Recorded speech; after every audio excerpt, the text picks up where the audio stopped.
Wow. Good evening, good afternoon to those of you on the West Coast. My name is Cheryl Cook and I'm CEO of Avodah. Welcome to Avodah's 2020-2021 Service Corps graduation. So that is an incredible act to follow. You just heard from Marnie Loftman, a DC Corps member from last year, and Eitan Cantor on the violin. Marnie and Eitan, thank you for sharing your incredible musical talent with all of us. And you're going to hear more from our amazing community this evening as well. I am so excited for graduation tonight. I'm incredibly proud of all of you, our amazing, wonderful, passionate, caring, and hardworking Corps members.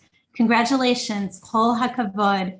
This has been an incredibly challenging year for the world, for the country, for all of us. We've lived through a pandemic that's still raging. We've lived through a racial awakening, for some for the first time, for many of us, really exciting to see in some parts of our country. We have lived through a contentious election on our shores with dog whistles of racism, anti-Semitism, and more. And we've lived through an attempted insurrection on our Capitol. And there's so many people in the face of all of this and more who have stepped back this year, but you chose to step forward. You chose to spend the year with Avodah, to step into a role at some incredible organizations that work with the most vulnerable in our society who have been especially hard hit by this year. You showed up, even when that work happened from your couches, even when that work happened at crowded dining room tables with headphones on, so you could work in a room with 5 other people working beside you. You showed up in masks, in person, doing direct service, and listening to the experiences of some of the hardest hit communities in our country. You did the work, and you showed up for the communities and people who needed it most. This alone is a great feat, doing this difficult work and doing it in difficult times. But I've been blown away by how often I heard that you were also going above and beyond. I know that in the New Orleans fight, for example, you prepared 100 meals every 2 weeks for unhoused people in the city, which was done outside of your work at placements and Avodah's regularly scheduled programming.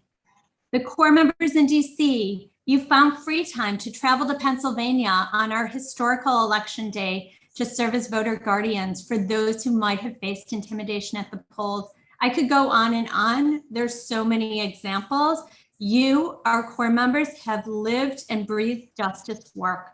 And this year you've lived out justice at your jobs, during conversations around your dinner tables, at Avodah programs, and also when you somehow found free time in between. And we've invested in you and all those who came before you and will come after you, because we believe that you can't create real social change without real proximity to the issues you're trying to address. Avodah's work is really based on the premise of one of my heroes, that one of my heroes talks about, Brian Stevenson. We cannot make good decisions from a distance.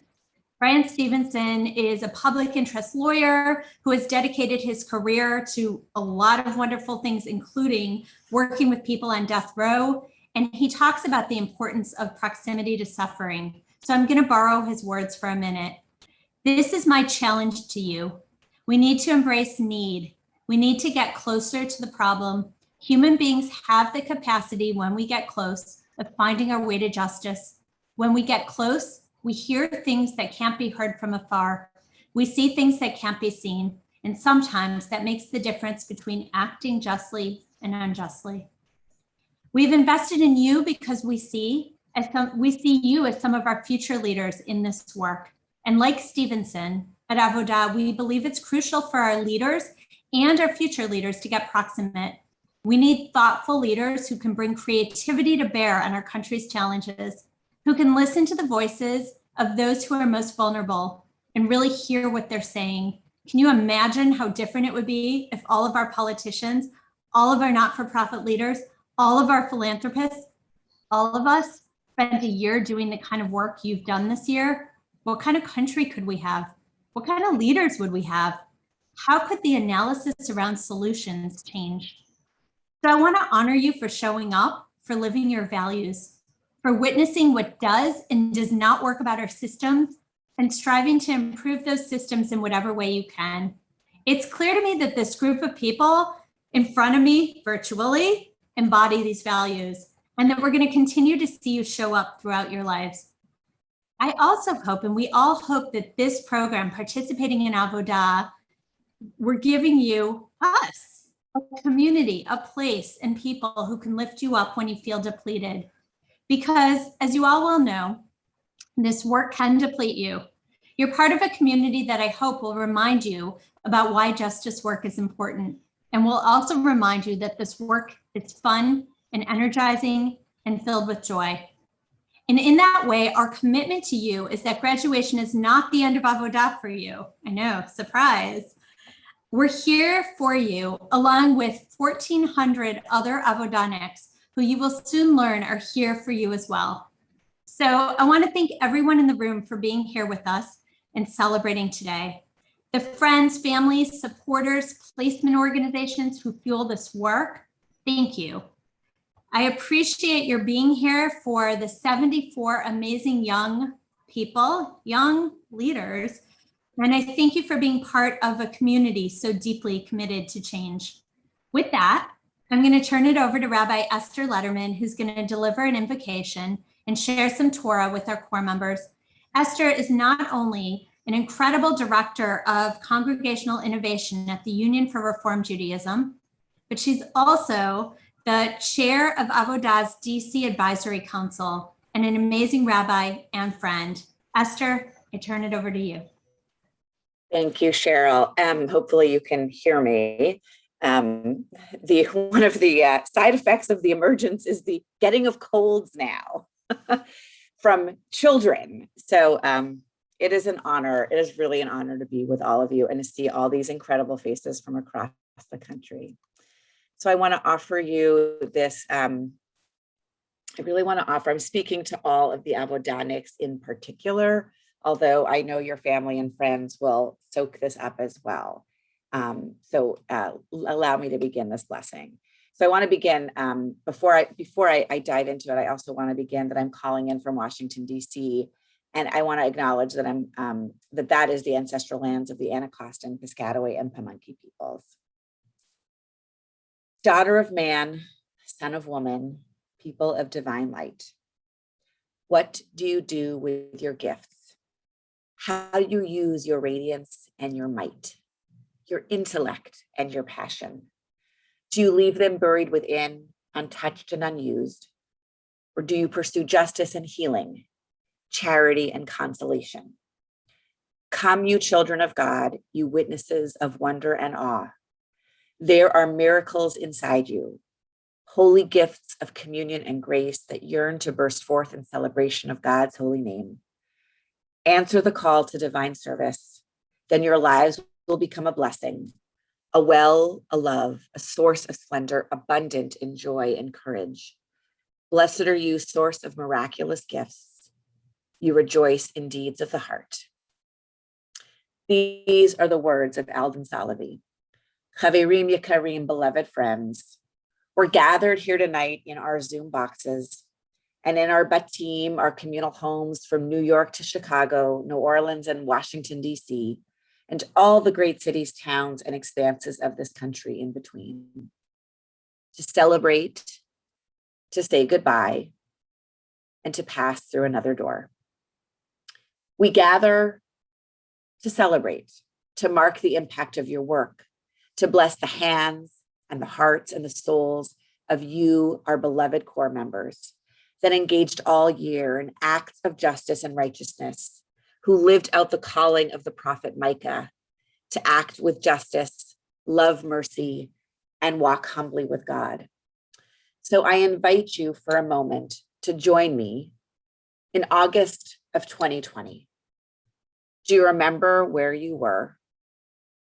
Try and picture it.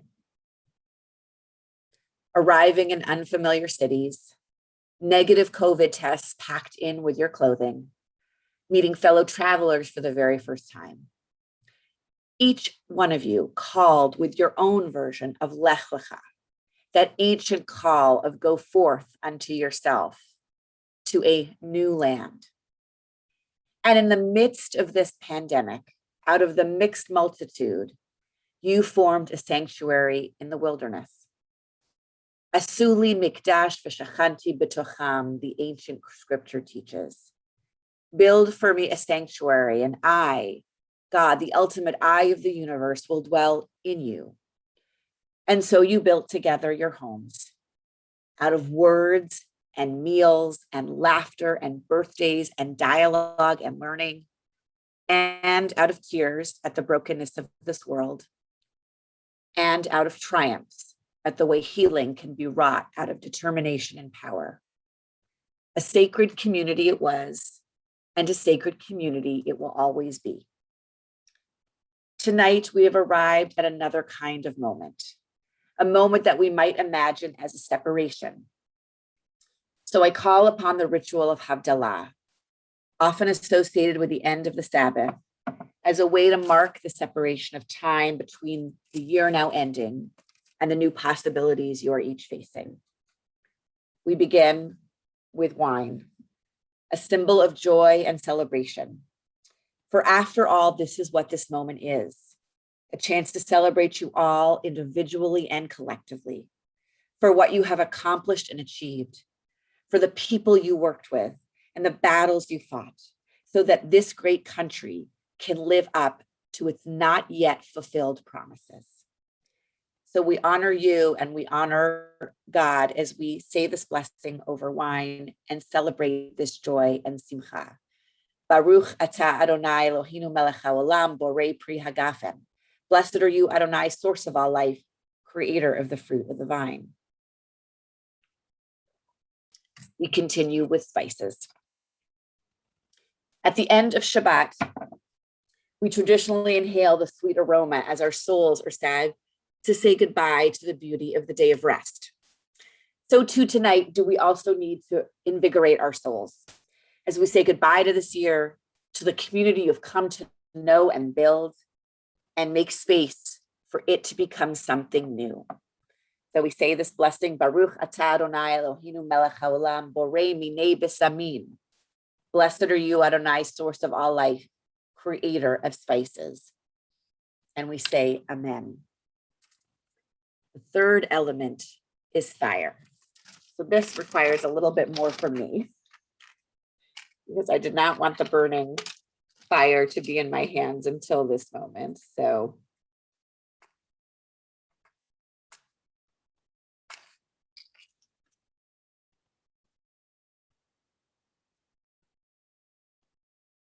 and if you're good with imagination, I invite you to imagine if we were standing together, lists sort of sitting at the center of what we're trying to do.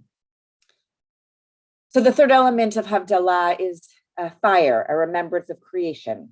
In the book of Genesis, we read, Vayomer Elohim v'yehi or, vayehi or. Vayar Elohim et haor kitov. God said, let there be light, and there was light. God saw that the light was good. And so we light our candle tonight to remember the fire for justice that brought you here, for the burning desire you each have to do good in this world, and to let that fire burn even brighter as you move forward to that next moment. And remembering that that light inside of you and that light you bring to the world, it is indeed good. And perhaps most importantly, when things get hard, when there is darkness, to remember that there is no light without that darkness. The two must go hand in hand. So we say, Baruch atah Adonai Eloheinu melech haolam borei meorei ha'esh. Blessed are you, Adonai, source of all life, creator of fire. And we say amen. And now for me, it wouldn't be a moment of separation or a moment of transition without offering the words of Tfilat Haderech, the words from our blessing for travelers. May you be blessed as you go on your way. May you be guided in peace. May you be blessed with health and joy.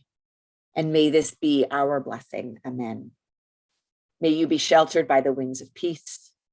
May you be kept in safety and love. May grace and compassion find their way to every soul. May this be your blessing. May this be all of our blessings. May we be blessed by your gifts to this world. And we all say, Amen. I pass it back. Thank you so much, Rabbi Esther Letterman. That was beautiful. May we all be blessed by the gifts that you bring to all of us. Thank you. So I am going to turn now to a presentation of and by our core members. As many of you know, the service year is an intensive year with many layers. Our participants are working full-time at social justice, anti-poverty organizations. They're living together in community. They're learning about poverty and systems of injustice in this country, and they are exploring the ways their Jewish identity connects them to this work. I want to honor how much work it takes for each of you to engage in all these layers and to do it with so much dedication and openness to growing and learning.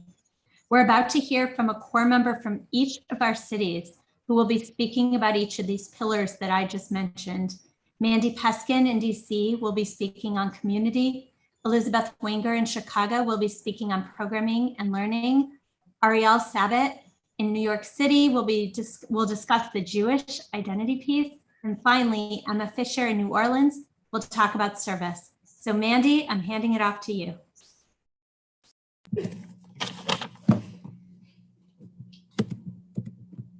Hi, everyone. I'm Mandy. I'm from Atlanta, Georgia, and I've spent this year in the DC cohort, and it's great to have you all here.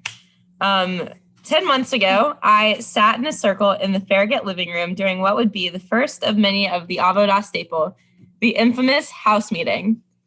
Surrounded by 12 almost complete strangers, I was astounded by how we spent almost 5 hours discussing everything ranging from sleeping arrangements to kashrut, to bathroom usage, and of course, the elephant in the room, COVID-19. If someone told me after that mentally and emotionally draining meeting that those strangers would become some of my closest friends, I probably would have said something on the lines of, "You've got to be kidding me, right?" But using a little stronger language. That said, here I am 10 months later, sitting in the same room as that first house meeting, surrounded by my friends at graduation, completely in denial that the people I've worked next to, eaten with, late nighted with, and conversed with many hours into the night will no longer be just a knock on the door away. Talk about separation anxiety. Even though this isn't my first time moving away from friends, this time feels different. I don't really know how to explain it. Maybe it was being stuck with these people for a majority of the year, unable to leave our house. Shout out to the protocol. May she rest in peace. Maybe it's the fact that we spent the year literally side by side, finding ways to navigate and cope with work that frequently exposed very systemic problems that countless people face. It's very intense. Or maybe it's that somehow we're just a group of people who got lucky and meshed pretty darn well. But I feel like I've developed closer friendships with people in Avodah over the span of 1 year than I did in my 4 years of college. Looking around this room of lovely people, knowing how in little over a week, these people will no longer be my everyday, I am trying to focus on all the fun and ridiculous moments we've shared. Driving an hour for Dairy Queen on a Saturday night and arriving minutes before closing, throwing a Dolly Parton-themed party on the icon's birthday, and navigating a dynamic where somehow everyone has acid reflux and or IBS. When I asked my housemates what comes to mind when they hear the word community, they said intention, comfort, friendship, support system, collaboration, connectedness, and constant adventure. I am thankful Avodah gave us a space where we could foster our own community that I know will be long-lasting. Now I'm going to hand it over to Elizabeth Winger in Chicago.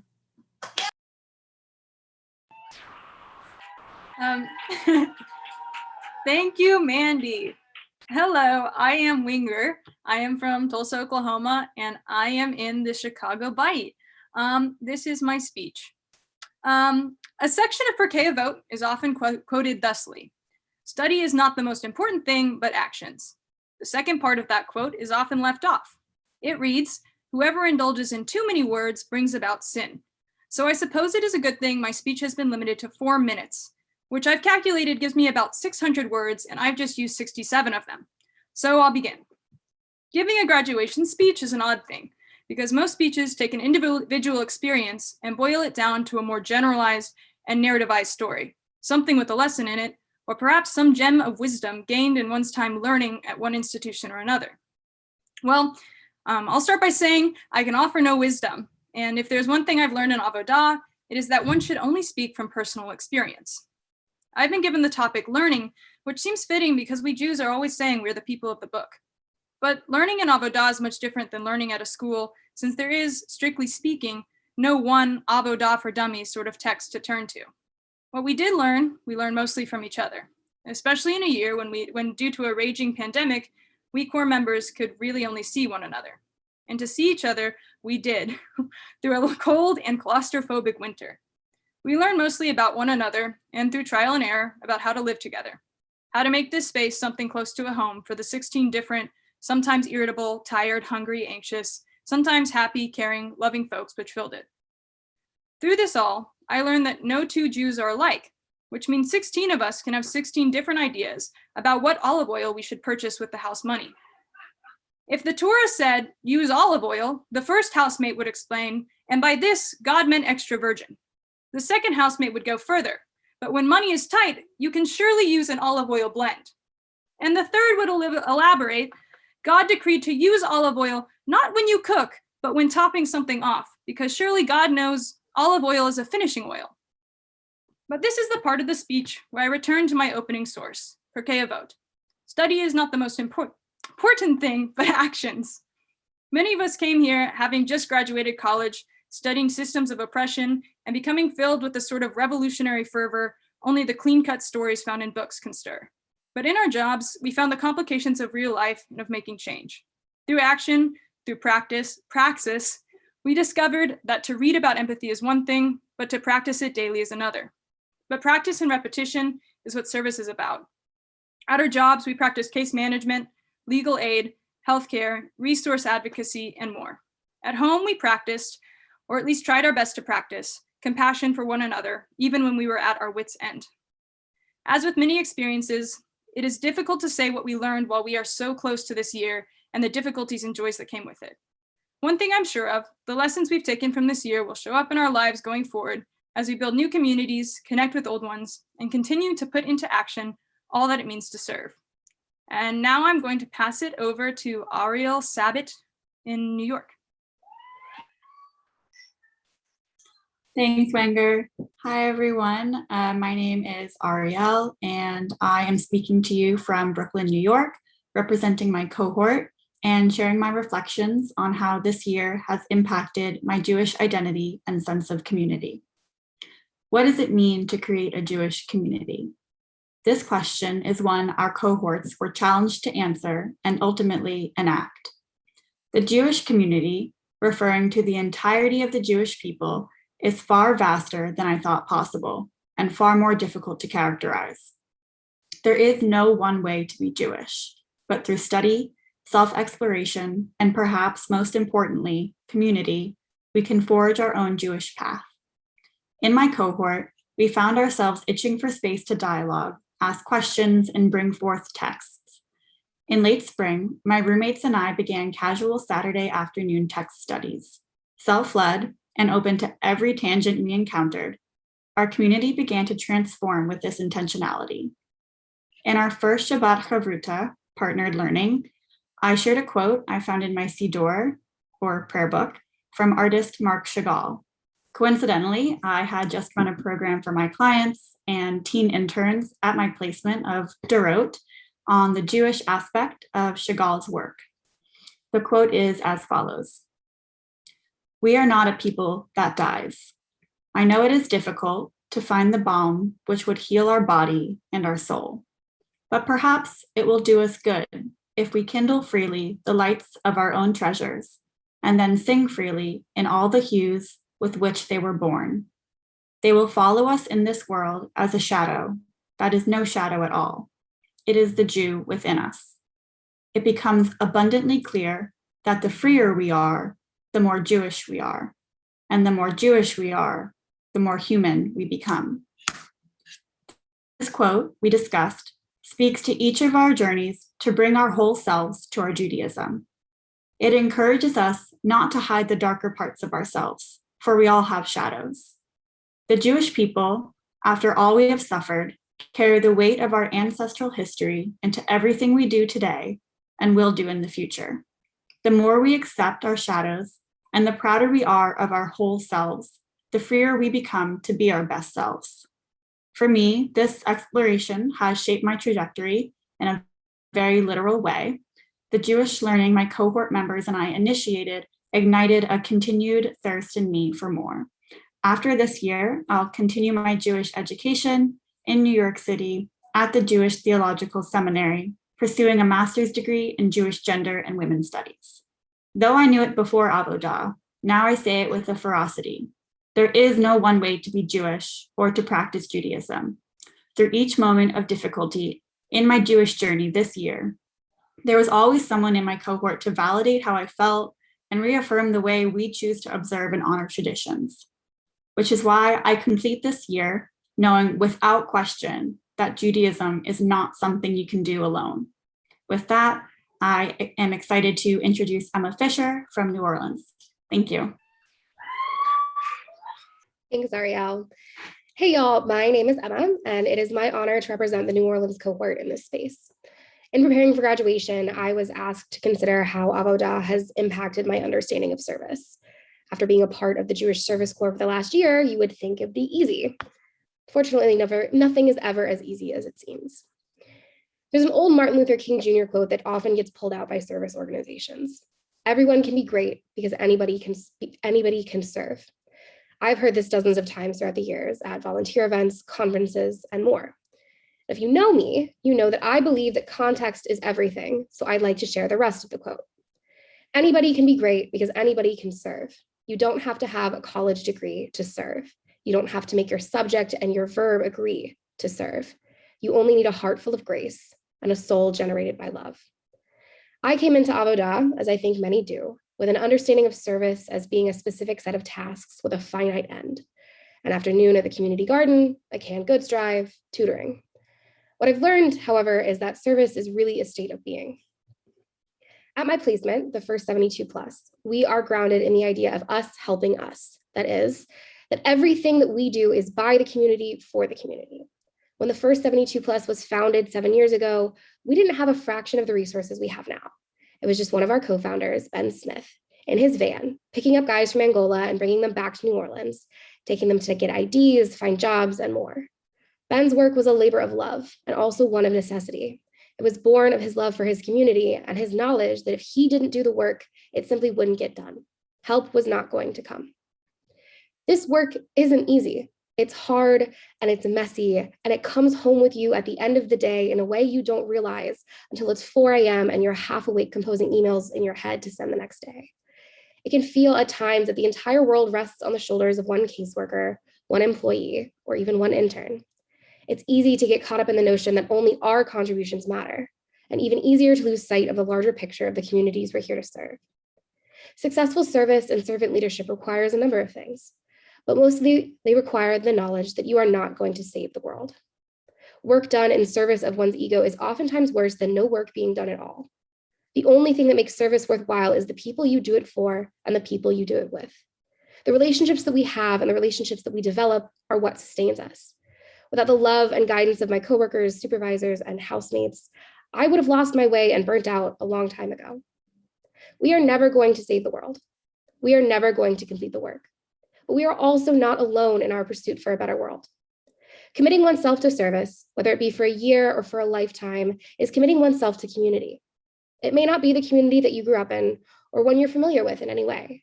But if you love it, and if you let it love you, there's a chance you may be able to do some real good in this world. Thanks.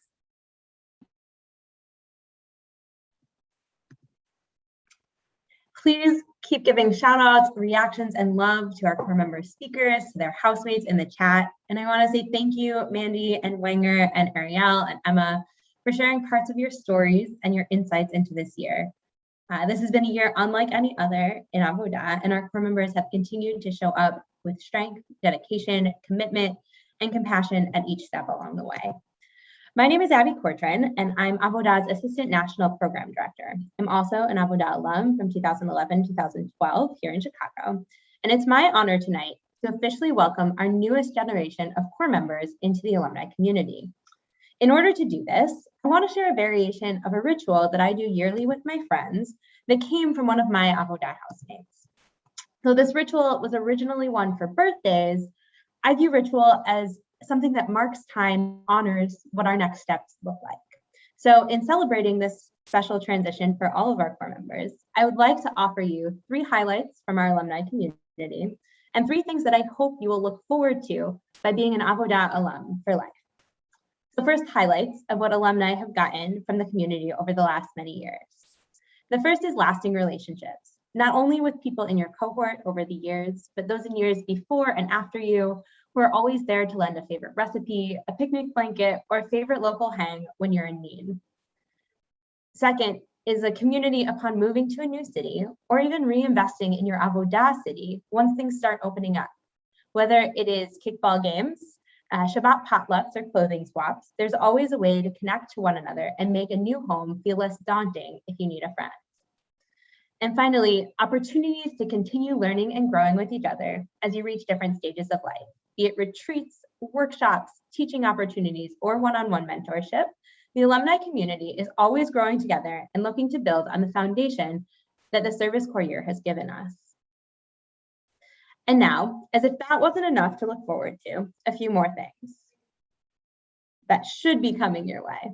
The first, gathering with each other and generations of alumni to celebrate Shabbat, and then getting to go home to your own home with a bed the size of your choosing and a kitchen set up just the way you and maybe only 1 or 2 housemates like it. Your weekly notes are now replaced by a listserv that you can put into digest mode. If you need help, please let me know. With 1,400 other alumni, you can expect an array of opportunities and experiences that are comforting, thought-provoking, might make you smile, and otherwise keep you informed of the powerful network of Jewish justice leaders that Avodah inspires. And finally, in 5 to 10 years, you too could be renting a group home together at a campsite to go to one of your former things, all the while feeling nostalgic for rice and lentils and group menu planning. And without skipping a beat, you know exactly how many cloves of garlic or cans of beans you'll need for a pre-wedding dinner. There's so many more things that the alumni community has to offer, and I want to encourage our alumni on the call, especially to post highlights and welcomes in the chat. But in the meantime, welcome to the alumni community from me and from alumni across the country who are excited to continue to be in relationship with you all and celebrate all that you've done this year and for you will do for years to come. Roll the tape.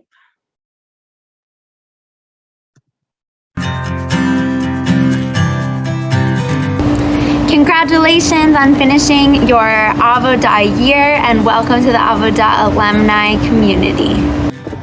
Mazel tov, you've completed what was hopefully a very meaningful and likely very challenging year. Wishing you nothing but the best in your future endeavors, and I hope that you're able to carry with you some of the learning and growth and friendships and connections that you made during your time in the program. And welcome to the alumni community. Congratulations on finishing your year! Welcome to the alumni community! Mazel tov from Vermont, Avodah cohort. Just wanted to tell you I'm grateful to be an Avodonic for life because of the community and networks it has provided me in my career. Congratulations, Mazel tov, for completing a year of Avodah service. I'm so excited to see where you go next on your journey, and I wish you all the best of luck. From all of us on the West Coast, welcome to the alumni community. Welcome to the Avodah alumni community. We're happy to have you. Welcome to the Avodah alumni community. We are stoked to have you. For me, being an alumni of Avodah means being connected to my Jewish community and to Jewish spirituality, and that has been great as I have pursued justice in the labor movement. Welcome to the Avodah alumni community. You've planted so many seeds this year of justice and learning and connections, and I know you're just going to keep seeing those seeds fruit and flower for the rest of your careers and your lives. Congratulations and welcome again.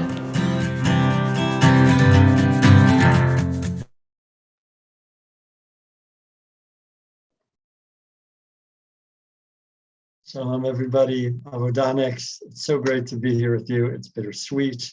I'm proud of you. I'm moved by you. Every time we've learned together, I feel that I've grown from you as well. My name is Arya Bernstein. I'm Avodah's National Jewish Educator, and I've had the joy this year of learning a lot of Torah, not just with the Chicagoans, but also with everybody. So much inspiration and so much heartbreak in our work and the work that you all do in your placements. We're departing a womb, a year of nurturing direct embrace with each other in your batim, and continuing our work. We sometimes might need extra articulation. What are we working toward? The other thing, the vision that can be the embrace, the womb to protect our work. What does it mean to believe that we will win, and what can anchor us? So because as those of us who have ever seen a movie or read a novel know, it can be helpful to work through and process abstract ideas through personification. So let's talk about the Messiah. Talmud teaches that Rabbi Yeshua ben Levi said to Elijah the prophet, "When's the Messiah going to come?" He said, "Go ask him." He said, "Well, where is he sitting?" And Elijah said, "At the entrance of the city." Rabbi Yeshua said, "Well, how will I identify the Messiah?" Elijah said, "Messiah sits among the poor suffering from illnesses. All of them are unwrapping and rewrapping their bandages all at once. But the Messiah unwraps and rewraps one at a time, saying, 'Perhaps I'll be needed, so I don't want to be delayed.'" Redemption is led, this little anecdote teaches us, by those most affected by our society's ills, and by those proximate, those who actively place themselves proximate to those ills, as Cheryl taught in the name of Brian Stevenson, who live in real solidarity and readiness for changing paradigms. I'm so moved by how all of you do that. I bless you to continue to make yourselves proximate to each other and to people directly impacted by the ills of this world, and that we are the change that we seek to bring in the world. Happy to have you in the alumni community. Mazel tov.